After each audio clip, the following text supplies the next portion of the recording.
नमस्कार, मैं professor M Saul Hamid, Hindi विभाग अलीगढ़ मुस्लिम यूनिवर्सिटी अलीगढ़। पाठ्यक्रम अनुवाद आवश्यकता और स्वरूप, इसके अंतर्गत सप्ताह 6 व्याख्यान 29 भारतीय अनुवाद अध्ययन आरंभ, भारतीय अनुवाद सिद्धांत, भारतीय अनुवाद चिंतक। इसके अंतर्गत आज हम भारतीय अनुवाद चिंतक 3 को देखेंगे। भारतीय अनुवाद चिंतक 3 में गायत्री चक्रवर्ती स्पीकवॉक का अनुवाद सिद्धांत है। गायत्री चक्रवर्ती स्पीकवॉक तुलनात्मक साहित्य, समीक्षा, अनुवाद अध्ययन जैसे क्षेत्रों में अपने महत्वपूर्ण योगदान के लिए जानी जाती है। एक अनुवादक के रूप में उनका योगदान अत्यंत महत्वपूर्ण है। गायत्री चक्रवर्ती स्पीकवॉक के अनुवाद का दायरा एक ओर दरिद्रा के फ्रेंच से अंग्रेजी में किए गए अनुवाद को शामिल करता है, दूसरी ओर महाश्वेता देवी के लेखन के अंशों का अंग्रेजी में अनुवाद भी इसमें शामिल है। समय के महत्वपूर्ण विचारक दरिद्रा की पुस्तक द ला ग्रामेटोलॉजी का अंग्रेजी अनुवाद ऑफ ग्रामेटोलॉजी नाम से प्रकाशित हुआ, जिसमें अनुवाद के रूप में उनकी पहचान बनी। इनके महत्वपूर्ण कार्य में ऐसे इन अदर वर्ल्ड्स, ऐसे in cultural politics, the post colonialist 1990, Sarah Harasym, speak dialogue, death of the discipline of grammatology, ये critique of post colonial reason towards a history of vanishing present शामिल है। गायत्री चक्रवर्ती स्पीकवॉक के अध्ययन के क्षेत्र में महिलाएं और दलित विमर्श, अनुवाद की राजनीति और उपनिवेशोत्तर काल शामिल है। उनके प्रभावशाली लेखों में can subaltern speak, translation as culture, politics of translation, destabilization theory, contemporary feminist debate, bonding in difference और फेमिनिस्ट एंड क्रिटिकल थियरी विशेष रूप से उल्लेखनीय है। अनुवाद के दृष्टिकोण से politics of translation, Gayatri Chakravorty Spivak के अनुवाद संबंधी विचारों को समझने में अत्यंत उपयोगी है। अनुवादक के लिंग की स्थिति अनुवादक के स्वरूप पर स्पष्ट प्रभाव डालती है। अनुवाद एक निर्दोष कार्य नहीं है, इसमें सुनिश्चित राजनीति और रणनीतियाँ होती हैं। विशेष रूप से औपनिवेशिक काल के अनुवाद के संदर्भ में हम कह सकते हैं। इसी तरह ट्रांसलेशन ऐसे कल्चर लेख भी गायत्री चक्रवर्ती स्पीकवॉक के प्रतिनिधि लेखों में से एक माना जा सकता है, जिसमें उनके अनुवाद विचार के लिए एक अत्यंत महत्वपूर्ण पहलू प्रकट होता है। अनुवाद की प्रकृति से संबंधित विचारों को प्राप्त करते हुए स्पीकवॉक कहते हैं, अंग्रेजी में अनुवाद ट्रांसलेशन शब्द के अर्थ में देखने पर यह लैटिन के ट्रांसफेरी शब्द के भूतकाल के पार्टिसिपल से आया है, जिसका अर्थ है स्नानांतरण, ट्रांसफर, या वास्तव में हुआ है, भविष्य में होने वाला था, या हमारे ज्ञान के बिना, विशेष रूप से हमारे नियंत्रण के बिना होने वाला है। The word comes out from a Latin past participle of transfer to transfer. It is a done deal, prescribably not a future anterior, something that will have happened without our knowledge, particularly without our control, the subject coming into being. Translating culture, including in translation, edited Paul St. Pierre, Prathul, C. Pencarf International, Delhi, 2005। इसके बाद वह अनुवाद को अनिवार्य रूप से आवश्यक मानती है, लेकिन अत्यधिक कठिन मानती है। In every possible sense translation is necessary but impossible. हर संभव अर्थ में अनुवाद आवश्यक है, लेकिन असंभव है। तो अनुवाद को लेकर इनके सिद्धांत और इनका कार्य और इनके जो चिंतन है वो यहाँ हम देखते हैं। गायत्री चक्रवर्ती स्पिवाक कहते हैं कि अनुवाद एक पाठ है और यहाँ अनुवादक के लिए पाठ की भूमिका को परिभाषित करते हैं। अनुवाद को पढ़ना और पढ़ना अनुवाद के रूप में के बारे में बात करते समय उन्होंने पाठक के रूप में अनुवाद के विचार को प्रस्तुत किया है। अनुवाद पढ़ने का सबसे अंतरंग कार्य है। जब मैं अनुवाद करती हूँ तो मैं पाठ के प्रति समर्पित हो जाती हूँ। इसे और विस्तारित करते हुए महाश्वेता देवी की स्थानंदायिनी नामक कृति के उनके अनुवाद ब्रेस्ट गिवर और एक अन्य अनुवाद वेट नर्स की तुलना में वो कहते हैं वेट नर्स में महाश्वेता देवी की लेखनी का मूल विचार खो गया है। इसके आधार पर translator must surrender to the text. She must solicit the text to show the limits of its language, because the rhetorical experts will point at the silence of the absolute fray of language that the next words of in its special manner. अनुवादक को पाठ के प्रति समर्पित होना चाहिए। उसे पाठ से यह दिखने के लिए अनुरोध करना चाहिए कि उसकी भाषा की सीमाएं क्या है, क्यों वो रेटोरिकल पहलू उस मौन की ओर इशारा करेगा जो पाठ अपने विशेष शैली में दूर करता है। Politics of translation include in the translation studies reader edited by Lawrence Venuti 2000 Routledge London पृष्ठ संख्या 400। टोनी मॉरिसन के उपन्यास द बिलाउड के माध्यम से वे अनुवाद को एक प्रकार के उत्तर औपनिवेशिक गोपनीय पाठ के रूप में बताती हैं और अनुवाद की राजनीति को उजागर करती है। I have tried to limit the politics of a certain kind of clandestine post-colonial reading using the master mark to put together history. मैंने इतिहास को एक साथ रखने के लिए मास्टर मार्क का उपयोग करते हुए एक निश्चित प्रकार के गुप्त उपनिवेशीय पढ़ने की राजनीति को रेखांकित करने की कोशिश की है। इस विस्तृत अर्थ में एक और वह पाठ को समर्पण की पुष्टि करती है, दूसरी ओर उसमें निहित अर्थ संभावनाओं को इतिहास, महिला और दलित दृष्टिकोण के आधार पर उजागर करना अनुवादक की जिम्मेदारी मानती है। इस अर्थ में यह एक सांस्कृतिक अनुवाद कल्चरल ट्रांसलेशन है।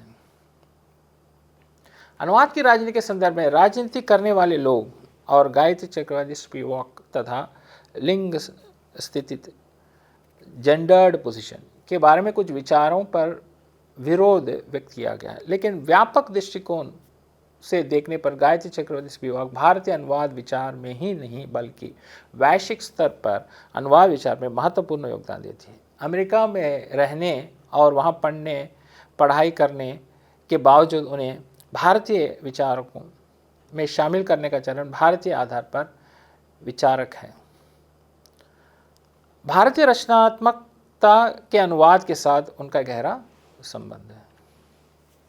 गायत्री चक्रवर्ती स्पिवाक के अनुसार अनुवाद करना या सांस्कृतिक रूप से भिन्न पुस्तकें पढ़ना अंग्रेजी और अपने समय की संवेदना को पार करने का एकमात्र सच्चा तरीका है। Few matters as trivial have a history as chequerous as the project of translation. It is said that in India there have been two, not one, approach projects of translation, both legitimatized by rulers.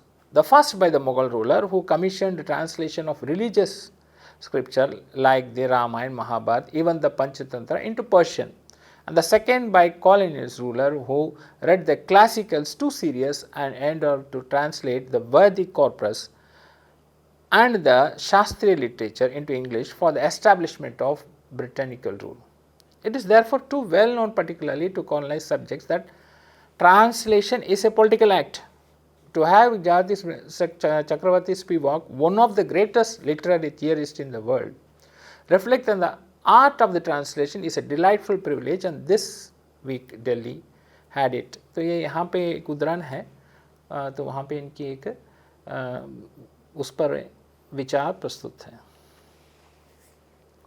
अनुवाद की प्रयोजना जितनी विवादास्पद है उतनी ही तुच्छ बातों का इतिहास शायद ही कभी रहा होगा। कहा जाता है कि भारत में अनुवाद की एक नहीं बल्कि 2 युगांतकारी परियोजना हुई हैं। दोनों के शासकों ने वैध बनाया। पहली मुगल शासक द्वारा जिन्होंने रामायण, महाभारत, यहाँ तक कि पंचतंत्र जैसे धार्मिक ग्रंथों का फारसी में अनुवाद करवाया, और दूसरी औपनिवेशिक शासक द्वारा जिन्होंने शास्त्रियों को बहुत गंभीरता से लिया और ब्रिटिश शासन की स्थापना के लिए वैदिक ग्रंथ और शास्त्रों की साहित्य का अंग्रेजी में अनुवाद करने का प्रयास किया। इसलिए यह बहुत अच्छी तरह से जाना जाता है, विशेष रूप से औपनिवेशिक विषयों के लिए, कि अनुवाद एक राजनीतिक कार्य है।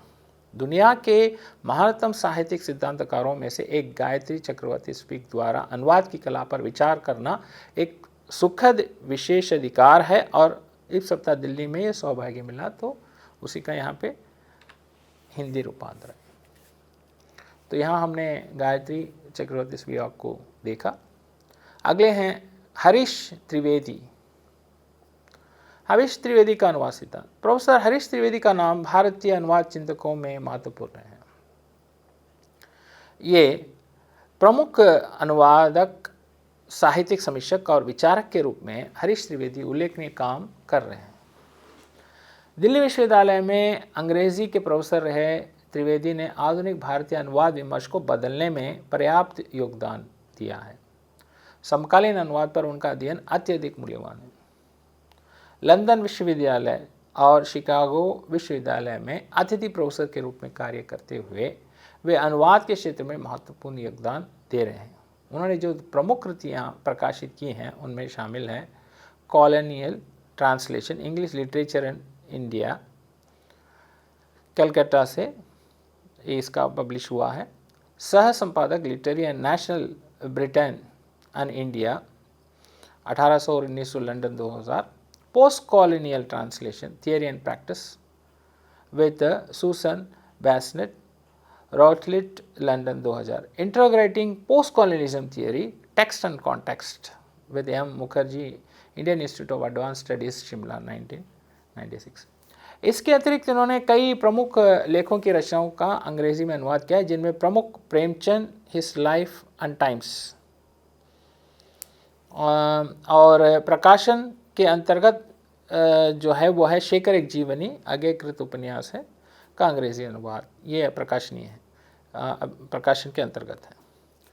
हरीश त्रिवेदी का अध्ययन क्षेत्र समकालीन अनुवाद, अनुवाद की वर्तमान प्रकृति और स्थिति, सांस्कृतिक अनुवाद और संस्कृति का अनुवाद, तुलनात्मक साहित्य और अनुवाद के बदलते संबंध। अनुवाद अध्ययन तुलनात्मक साहित्य के बीच के संबंध और इसमें हुए परिवर्तनों को 1990 में सुसन बैसनेट तथा एडलेवेफर ने अपनी पुस्तक ट्रांसलेशन हिस्ट्री एंड कल्चर में the cultural turns and translation studies नामक अध्याय लिखा, जिसके परिणाम स्वरूप अनुवाद अध्ययन में एक महत्वपूर्ण परिवर्तन आया। इसके अनुसार अनुवाद अध्ययन तुलनात्मक साहित्य नामक एक अन्य क्षेत्र में स्वतंत्रता प्राप्त करता है, जो पहले एक सहायक अंग के रूप में ही था। It was about the same time that translation studies achieved a similar liberation from subservience to another discipline of which it was for long considered a subsidiary and merely instrumental part, comparative literature। तो ये Paul Saint Pierre परफुल सी का edit किया है। Translation refractions transformations 2005 में Pencraft International Delhi, article interact translating culture versus cultural translation. Harish Trivedi ने विस्तार से बताया कि तुलनात्मक अध्ययन एक क्षेत्र के रूप में किस प्रकार संकट में है।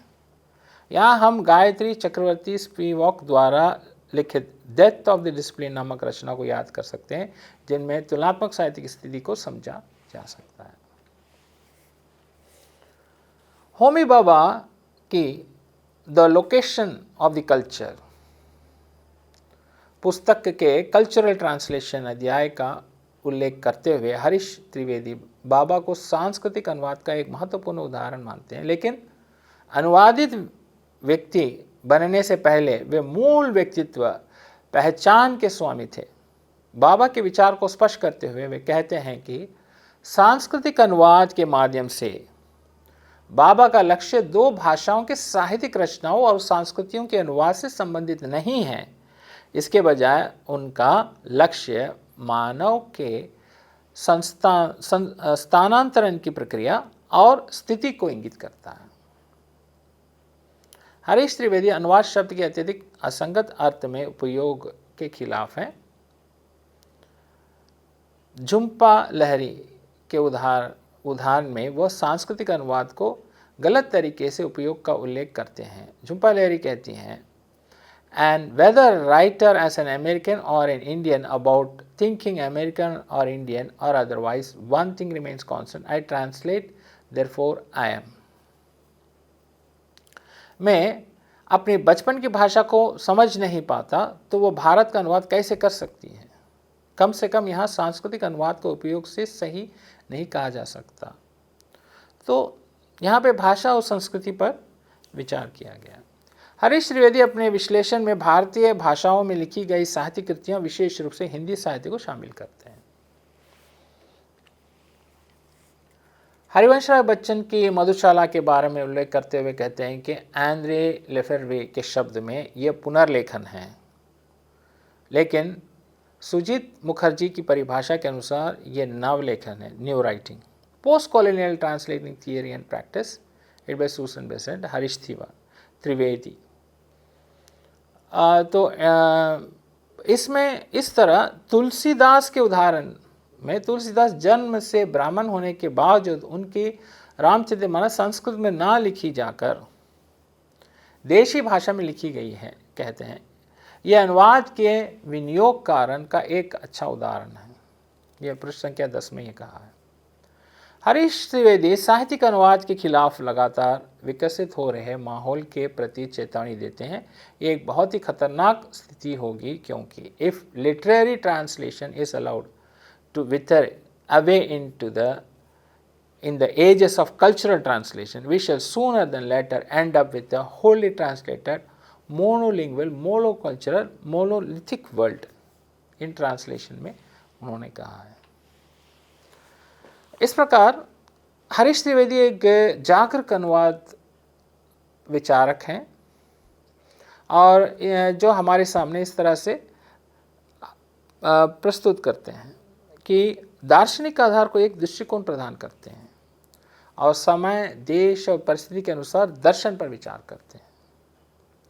चाहे वो औपनिवेशिक काल हो या उत्तर औपनिवेशिक काल, अनुवाद को विउपनिवेशीकरण के एक उपकरण के रूप में कैसे उपयोग किया जा सकता है, इसके लिए मजबूत समर्थन रणनीतियाँ, अनुवाद रणनीतियाँ और परिणाम दोनों हैं। त्रिवेदी मानते हैं कि भाषा और संस्कृति के बीच की बातचीत ने अनुवाद अध्ययन को अपने क्षितिज का विस्तार करने और अनुशासन के पुनर्जीवित करने में मदद की है। इससे भाषा विज्ञान में उपलब्ध विश्लेषण की पूरी तरह से यांत्रिक उपकरणों से मुक्ति मिली है। जो शब्द अप्राप्य साबित हुए, उन्हें अक्सर सांस्कृतिक विशेष के रूप में वर्णन किया गया।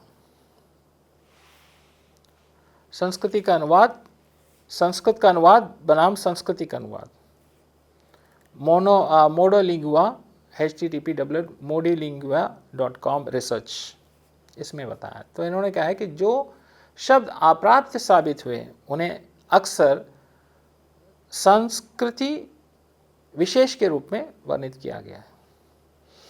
तो आगे हम बात करेंगे कि यहाँ हमने देखा है कि ये जो चिंतक हैं, इन्होंने तात्कालिक अनुवाद के पर अपने चिंता और अपनी सोच बताएं। इन्होंने ये विश्लेषण भी किया है। इन सब विश्लेषणों से ये अनुवादक हैं और इन्होंने जब अनुवाद किया और इनके जो विशेष संदर्भों में, तो इन्होंने बहुत सारी कमियों को देखा, समझा, तो उसको इन्होंने कई निबंधों में और कई पुस्तकों में इन्होंने लिखा, जिसको हम देखते हैं। ये जो इस व्याख्यान में मैंने इनको शामिल किया ताकि ये एकदम जो आधुनिक हैं और ये वर्तमान समय के आधुनिक चिंतक हैं, तो इनके विचार को हमने यहाँ पे देखा। आगे शब्दावली पर हम बात करेंगे, तो कुछ शब्दावलियाँ मैंने यहाँ रखा है ताकि आप लोग इसको समझ सकें। कैंपेन अभियान, राइट्स अधिकार, कैनल नहर, कैटेगरी श्रेणियाँ, सेंसस जनसंख्या, कैरेक्टरिस्टिक्स विशेषताएं, चाइल्ड लेबर बाल श्रम, क्रिश्चियनिटी ईसाइयत, क्रोनोलॉजिकल ऑर्डर कालक्रम, क्रोनोलॉजी काल निर्णय शास्त्र, सिविल वार गृह युद्ध, क्लैन वंश गोत्र, कोलैप्स क्षय, कॉमर्स वाणिज्य, कॉमन गुड सामान्य अच्छा, कम्युनिज्म साम्यवाद, कम्युनिस्ट नेशन साम्यवादी राष्ट्र, कंपटीशन प्रतियोगिता, कॉम्प्रोमाइज समझौता, कंजर्वेशन डे संरक्षण दिवस,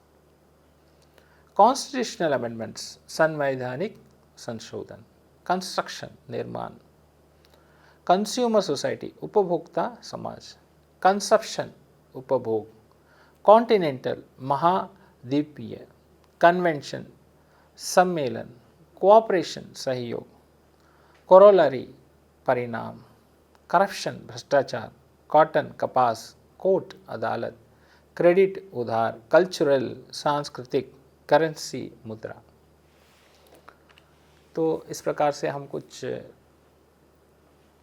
शब्दों को, पारिभाषिक शब्दों को भी देखा है। तो आज का जो व्याख्यान है वो एक आधुनिक चिंतन पर था, अनुवादक के आधुनिक चिंतन पर। एक तो ये बात हो रही है कि अनुवाद पहले किस उद्देश्य से रहे, तो वहाँ राजनीतिक उद्देश्य रहा या उपनिवेश उद्देश्य रहा, या हम कहें उसमें सांस्कृतिक अनुवाद क्या रहा, इस पर इन लोगों के जो विचार रहे हैं। इस व्याख्यान से आप एक जो वर्तमान काल के अनुवादकों के विचार को देखें हैं, ये ऐसे ही नहीं लिखे हैं, इन्होंने बहुत कुछ पढ़ा है और पढ़ने के बाद इन्होंने जब अनुवाद किया या जो अनुवाद हुए हैं उन सबको समझकर अपने विचार प्रस्तुत किए हैं। तो इसको हम निष्कर्ष के रूप में लेंगे और कुछ शब्दावलियाँ मैं दे रहा हूँ हर व्याख्यान के बाद। इन शब्दावलियों का प्रयोग करने से अनुवाद करने में सहायता होगी। ये विभिन्न क्षेत्र की शब्दावलियाँ हैं। कुछ तो मैंने विज्ञान से संबंधित दिए हैं पहले के व्याख्यानों में, कुछ तकनीकी से संबंधित दिए हैं, कुछ सामान्य से दिए हैं। तो ये शब्दावली आपके अनुवाद करने में सहायता होगी।